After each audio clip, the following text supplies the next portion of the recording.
Alléluia. Bonjour à tous. Merci pour votre fidélité sur la chaîne YouTube. Je suis le pasteur Jean-Charles. Vous pouvez vous abonner en cliquant sur la petite cloche. Je vous conseille de bien paramétrer les vidéos de manière à ce que la petite cloche apparaisse en noir afin d'avoir toutes les notifications. Vous pouvez soutenir le ministère de l'Église Parole Vivante et mon propre ministère avec le lien que je vous mets dans la description de la vidéo et que je vous mets ici. Alléluia. Ok. Je vais aborder un thème très particulier. Où va l'âme après la mort, mais encore plus, où va l'âme d'une personne qui est dans le coma? C'est une question très intéressante parce que je pense que beaucoup de chrétiens ne peuvent pas répondre à cette question et beaucoup de gens du monde se posent cette question également. C'est une énigme. Pas tant que ça, vous allez voir. Alors il s'agit du cordon d'argent.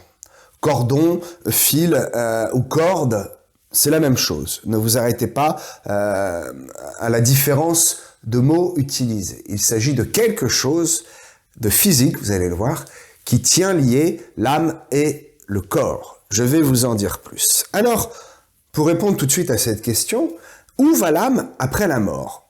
Eh bien, c'est assez simple et je vais vous surprendre. L'âme ne va ni au paradis, ni en enfer. Pourquoi? Parce qu'il est écrit que nous serons tous jugés en même temps. Alors, comment Dieu peut-il, sans jugement, envoyer une âme au paradis ou en enfer? Ou plutôt dans la cité céleste ou dans le lac de feu? Il est question du séjour des morts. C'est un lieu spirituel, ce n'est pas un lieu physique. Et le lieu spirituel, pour ceux qui suivent les cours, le savent très bien, se situe dans le 3e ciel. Premier ciel, là où il y a la pluie, Shamaïm, je crois, en hébreu, là où il y a la pluie, les nuages. Le 2e ciel, c'est le ciel stellaire, si je puis dire, là où il y a les astres, c'est un ciel physique, le soleil est bien... brûle, il chauffe, il y a bien des étoiles qui tombent, de la poussière d'étoiles, etc. C'est bien quelque chose de physique, c'est le 2e ciel, n'est-ce pas? Et le 3e ciel, c'est la demeure de Dieu. C'est, comment est-ce qu'on pourrait qualifier ça?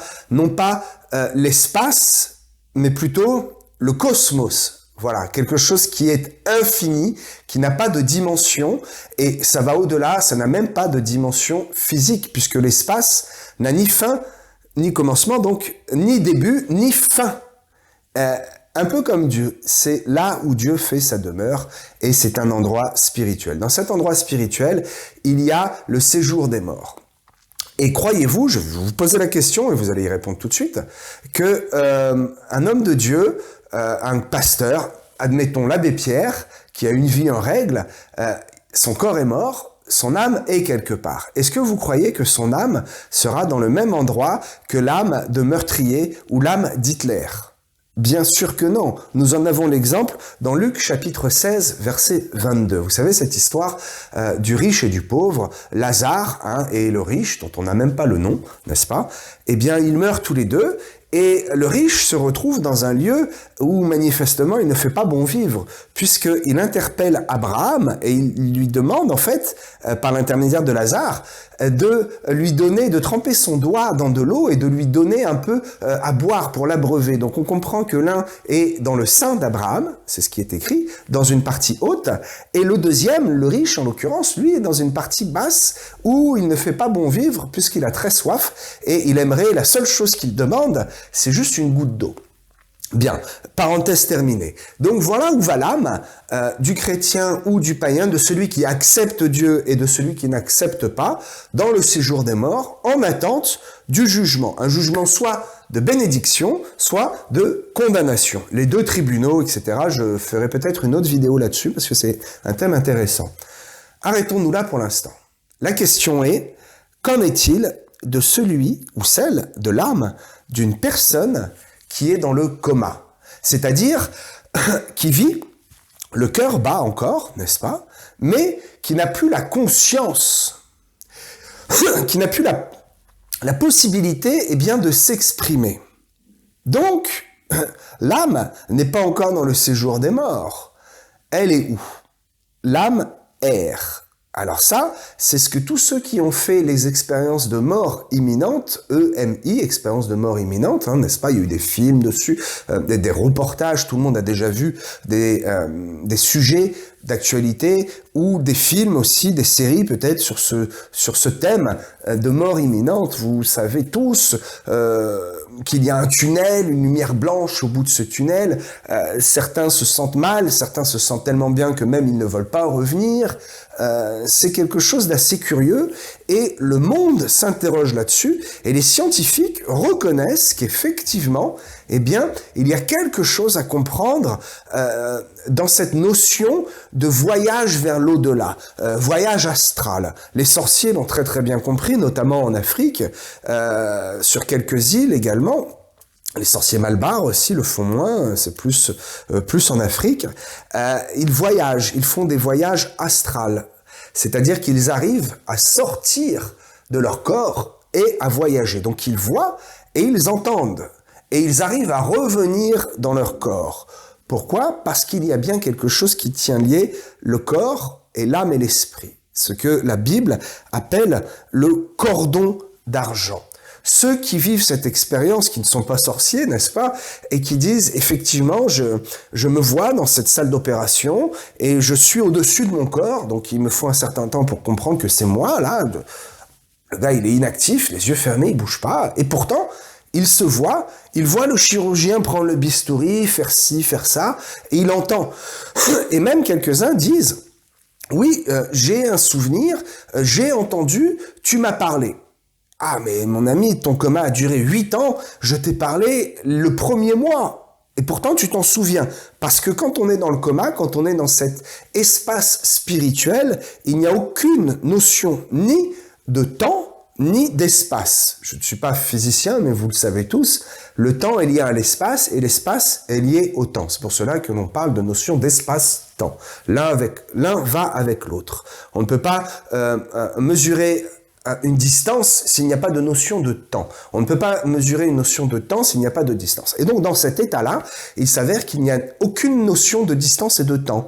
C'est pour ça que le cordon, dit cordon d'argent, on peut dire, il est extensible quasiment à l'infini, en fait. Oui, il est extensible à l'infini puisqu'il n'y a pas de problème de distance. Certains restent au-dessus de leur corps et certains vont et errent. Peut-être quelques mystiques appelleraient ça des fantômes. Mais preuve est que ceux qui sont dans cet état-là ne peuvent absolument pas communiquer avec les vivants. Petite parenthèse pour tous ceux qui croient aux esprits de revenants, aux fantômes, aux morts qui parlent, sachez que les morts ne peuvent pas parler. Relisez Luc 16, 22, il y a une frontière entre ces mondes-là et le mort ne peut pas revenir, il ne peut pas parler. Si vous parlez aux morts, mon ami, je suis désolé, je vais être franc et direct, c'est à un démon que tu parles. On ne peut pas parler aux morts, on ne peut pas parler aux anges, ils ont interdiction de nous parler. Mais je n'en dirai pas plus, je vais rester concentré sur mon sujet. Donc, les âmes errent et ne peuvent pas communiquer avec le monde des vivants, elles sont là et elles regardent, elles observent et certaines en reviennent même avec un souvenir. Ok, ça c'est le point de vue physique, métaphysique, le point de vue humain et les témoignages qui en ressortent des personnes qui ont vécu cette expérience. Mais moi, ce qui m'intéresse, c'est de savoir ce qu'en dit la parole de Dieu. Je me réfère toujours à la parole de Dieu. N'écoutez pas des fausses doctrines d'hommes, de femmes qui vous disent « Oh, il paraît que oui, alors on peut parler aux morts. Oui, mais stop. C'est écrit où? Qui a dit ça? Quel homme a dit ça? Quels sont les fruits du témoignage de la vie de cet homme? Qu'a-t-il fait? Qu'a-t-il dit? Ah, mais ok, et quelles sont les preuves? Quels sont les fruits? Qu'est-ce qu'on en retire de bénéfique de ce qu'il a dit? Rien. Pourquoi? Parce que ce qu'il a dit sort de son imagination, ou sort des écrits apocryphes, sort des hommes ou des femmes qui ont fait des écrits et qui n'étaient absolument pas dans la pensée de Dieu. Seule la Bible de 66 livres, la Bible canonique, la Bible chrétienne, qui a été validée en l'an 397 au concile de Carthage, seule cette Bible de 66 livres est valable. Ce n'est pas la Bible des catholiques, je suis désolé de le dire, ce n'est pas la Bible dite de Jérusalem qui a été écrite, réécrite en 1500 et quelques à peu près au moment de l'invention de l'imprimerie mécanique par Gutenberg. Ok, encore une autre histoire. Donc, fiez-vous à la Bible. Que nous dit le livre d'Ecclésiaste? Qui était Ecclésiaste? Le Coëlette, n'est-ce pas? Eh bien, Ecclésiaste est le roi Salomon, réputé encore aujourd'hui, même les historiens le reconnaissent comme étant un des hommes, voire le plus sage même de toute l'existence et de toute la planète. Salomon, fils de David, petit grand-père de Joseph et Jésus. Ok, cet homme est très important. Lorsque Salomon écrit, eh bien, il ne faut pas prendre ses écrits à la légère. Et tout ce qu'il est écrit est d'une grande intelligence et d'une grande exactitude. Salomon était peut-être non pas seulement un philosophe, il était, on peut dire, un philosophe selon Dieu. Voilà, l'expression est bonne. Ok, donc, dans Ecclésiaste, chapitre 12, verset 8, suivant les traductions, vous trouverez ce que je vais vous lire au verset 6. Voilà, il y a un petit décalage de souvenirs entre le chapitre 11 et le chapitre 12, ils ne se terminent pas tout à fait au même verset, peu importe, vous savez que la parole de Dieu, il n'y en a qu'une. Ce sont les traductions qui sont légèrement différentes et en fait à l'origine ce sont des rouleaux qui ont été je crois déroulés sur, je crois que les rouleaux faisaient 33 mètres, donc ok, les hommes de Dieu écrivaient à la file comme ça et il a bien fallu découper pour pouvoir retrouver certaines références parce que sinon c'était trop compliqué mon ami. Ah bah oui, de quoi tu parles? Bah il faut prendre le rouleau numéro 8 à la ligne 4 et le mot 700, trop compliqué, donc on a découpé ça en chapitres et en versets. Ok. Ecclésiaste, chapitre 12, verset 8. Avant que le cordon d'argent se détache, que le vase d'or se brise, que le seau se rompe sur la source, et que la roue se casse sur la citerne, avant que la poussière retourne à la terre comme elle y était, et que l'esprit retourne à Dieu qui l'a donné. Oh là là, pasteur, c'est compliqué tout ça. Non, c'est très simple. Ce sont juste des métaphores qui montrent que ici Salomon parle de ce qu'il se passe au moment de la mort.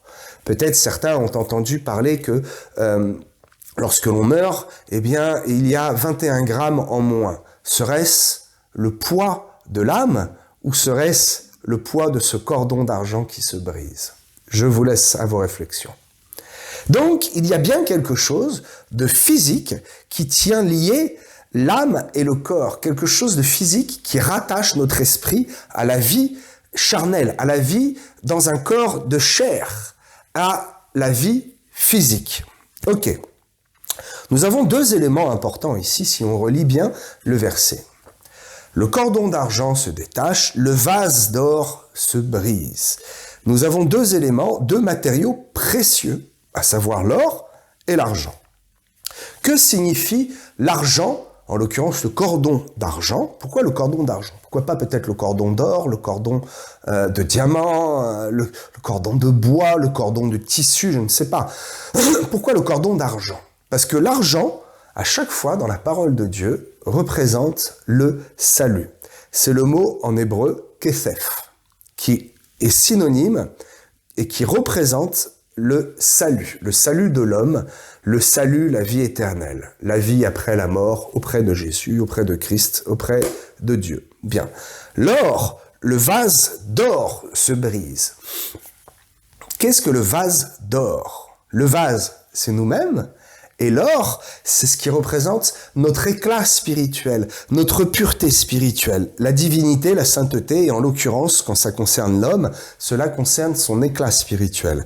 C'est le mot zahab, qui signifie divinité, sainteté, éclat spirituel. Parce que ce verset s'adresse à ceux qui ont accepté l'évangile. Pourquoi? Parce qu'à la fin, il écrit que l'esprit retourne à Dieu qui l'a donné. C'est pour ça qu'il est écrit un vase d'or.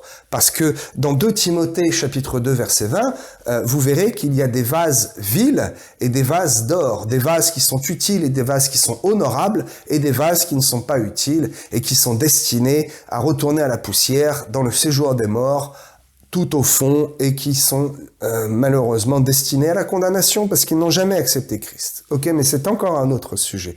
Oh là là, pasteur, ça fait beaucoup de sujets à traiter ça. Oui, et je vous en parlerai dans d'autres vidéos. Ok.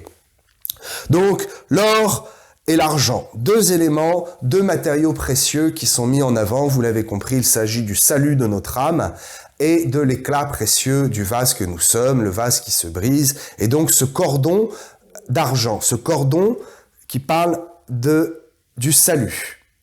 Cela commence à être un peu mystérieux. Alors voyons tout simplement comment est interprété, d'où vient ce mot et cette traduction de cordon. Le mot en hébreu est shebel.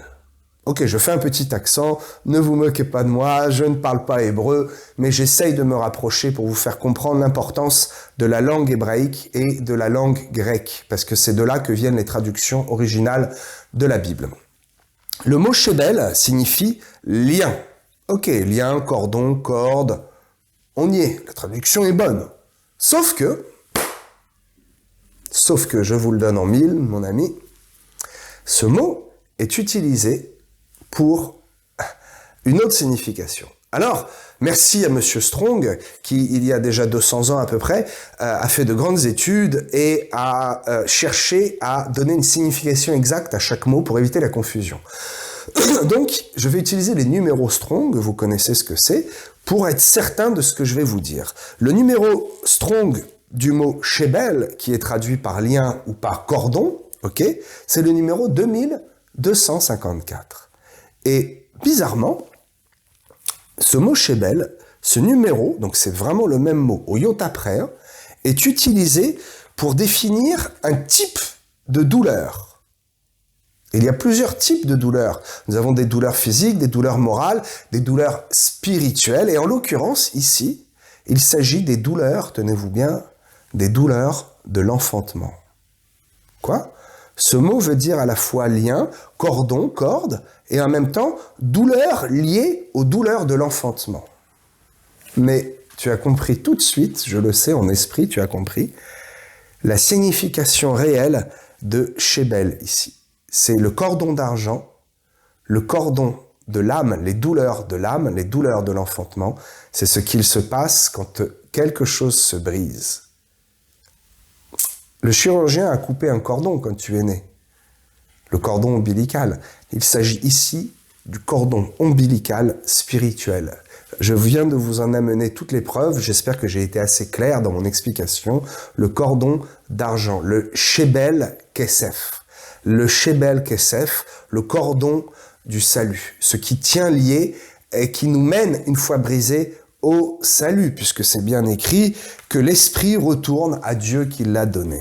Vous l'avez compris, ici, il s'agit d'un cordon ombilical spirituel. Donc, oui, le cordon d'argent existe bien. Et le cordon d'argent est réellement et bibliquement parlant ce qui tient lié l'âme et l'esprit et le corps. C'est bien ce qui, lorsque nous mourons, c'est ça qui se brise et qui rend impossible le retour de l'esprit et de l'âme dans le corps. Ok. Vous avez compris que c'est réellement quelque chose qui existe et c'est une notion qu'il est importante de comprendre. Donc, une personne qui est dans le coma, le cordon d'argent s'étire et il est là et il tient lié. Donc, soit l'issue est bonne et la personne revient à la vie, le cordon se rétracte et l'âme rentre à nouveau dans le corps, soit la personne meurt, le cœur s'arrête, le cordon se brise et l'âme part dans le lieu d'attente, dans le séjour des morts, en attendant soit un jugement de bénédiction, soit un jugement de condamnation. Je vais faire une petite parenthèse parce que certains, surtout au niveau catholique, et j'espère que nous avons des amis catholiques qui suivent la chaîne et qui écoutent, posez-moi vos questions, mes amis, posez-moi vos questions. Vous avez sûrement entendu parler des limbes. L'âme qui erre dans les limbes. Oh, quel mot mystérieux et plein de religion. Mon ami, le mot limbe, c'est une invention. Le mot limbe n'existe pas dans la Bible. C'est une doctrine anti-biblique, une fausse doctrine qui est née, encore une fois, vers les années 1500 pour expliquer, alors tenez-vous bien parce que là c'est vraiment la condamnation, expliquer que l'esprit, l'âme des enfants qui ne sont pas baptisés et qui meurent errent dans les limbes. Et donc, si on pousse le raisonnement, eh bien, elles sont condamnées à errer définitivement sur terre. Mais c'est complètement anti-biblique, je vous rassure. L'âme d'un enfant qui meurt va automatiquement au ciel. Dieu n'est pas un Dieu de condamnation, mais un Dieu miséricordieux et un Dieu sauveur. Il désire que nous le trouvions afin d'être sauvés.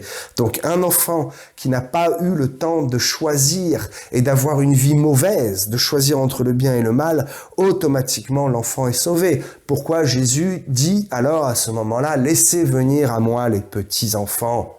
Automatiquement, un enfant va vers Christ lorsque son âme quitte le corps. Et donc, c'est une invention réellement anti-biblique, les limbes. Soyez rassurés, un enfant qui n'est pas baptisé va au paradis. D'ailleurs, un enfant qui n'est pas baptisé qui va au paradis, c'est donc qu'il n'est pas en âge de raison. On ne baptise pas les enfants qui ne sont pas en âge de raison. On ne force pas les enfants à aller au baptême. On ne force personne à aller au baptême. C'est une décision personnelle. On ne peut pas dire l'enfant est sauvé parce qu'il est baptisé. Donc ce sont les actes qui sauvent et non pas ta foi. Donc ce sont tes actions qui sauvent et non pas ta propre conviction. Ce n'est pas biblique, ça n'a aucune logique spirituelle. Je le répète, Dieu est un Dieu bon, miséricordieux et un Dieu qui sauve. Ok, je vais terminer là-dessus. Vous savez, il ne faut pas prier les morts. C'est encore une doctrine anti-biblique. On ne prie pas les anges, on ne prie pas Marie, on ne prie pas les morts. Ils ne nous entendent pas de toute façon. Ils sont dans ce lieu qui est clos. Ok. Alors, qu'en est-il? Comment est-ce que l'on peut prier pour une personne qui est dans le coma? On ne peut pas aller l'interpeller parce que certainement il nous entend. Les expériences prouvent que certaines personnes dans le coma entendent et voient. Très bien. Mais ils ne peuvent pas répondre. Alors à quoi bon? Il faut parler à Dieu. Et je vous invite à diriger votre prière d'une façon très particulière, à demander à Dieu de venir visiter cette personne avant qu'il soit trop tard, avant que le cordon d'argent ne soit rompu. Parce qu'une fois rompu, c'est compliqué. La personne ne peut plus vraiment décider et c'est trop tard. Elle est confrontée à la mort au pied du mur, on reconnaît forcément qu'il y a Dieu. Sauf les personnes vraiment têtues ayant une très mauvaise vie, ne vont jamais reconnaître Dieu. Mais il n'est pas trop tard pour une personne dans le coma. Alors je prie, Seigneur, Père éternel, mon Dieu tout-puissant, s'il te plaît, touche cette âme, va encore parler à son esprit pendant que le cœur bat encore, pendant que cette personne peut encore décider de son sort et dire « Oui, Seigneur, je te reconnais ». Va visiter cette personne et apporte-lui tout l'amour que tu as. Montre-lui que tu existes afin qu'elle puisse décider ou non de te suivre. Laisse la possibilité à cette personne de décider et d'avoir accès à la vie éternelle. Vous savez, parfois, on a des prières, on demande à Dieu de laisser en vie cette personne, on prie pour qu'il y ait un miracle. Parfois, cela arrive, mais parfois, cela n'arrive pas. C'est la volonté secrète de Dieu. Mais je veux vous dire quelque chose et c'est une révélation.